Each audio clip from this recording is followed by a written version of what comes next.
স্বামী পলাশকে হারিয়ে তার মৃত্যুর সুখে অনেক বেশি অসুস্থ হয়ে পড়েছেন পলাশ সাহার স্ত্রী সুস্মিতা সাহা। তার স্বামী দুনিয়াতে আর নেই এবং আর কোনোদিনই তার সাথে কথা বলবে না, তা যেন কোনোভাবেই সে মানতে পারছে না।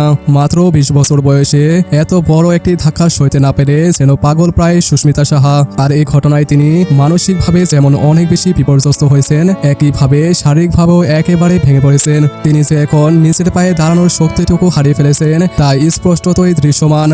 শারীরিক অবস্থার অনেক বেশি অবনতি হওয়ায় ইতোমধ্যেই তাকে হাসপাতালে ভর্তি করা হয়েছে এবং সার্বক্ষণিক ডাক্তারদের পর্যবেক্ষণে রয়েছেন। পলাশ সাহা অভিমান করে সবার কাছ থেকে এভাবে আকস্মিকভাবে বিদায় নেবে তা যেন কোনোভাবে কল্পনাও আনতে পারেনি সুস্মিতা এবং কি তার পরিবার। পলাশের ছবি বুকে আঁকড়ে ধরে কেঁদে কেঁদে সুস্মিতা শুধু একটাই কথা বলছে যে কেন এমনটা হলো আমার সাথে।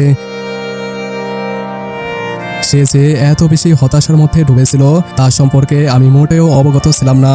সে যদি সব কিছু আমার কাছে খুলে বলতো তাহলে আমি অবশ্যই সব কিছু মানিয়ে নিতাম, এমনকি প্রয়োজনে আমি সারা জীবন আমার শাশুড়ির গোলাম হয়ে থাকতাম, তবুও আমি তোমাকে কখনোই হারাতে দিতাম না। কেন যে আমাকে একেবারে একা করে চলে গেল, তাকে ছাড়া এখন আমি আর কিভাবে বাঁচবো। হাসপাতালের বেডে শুয়ে বারবারই যেন এমন আক্ষেপের কথাই বলছেন অভাগা সুস্মিতা।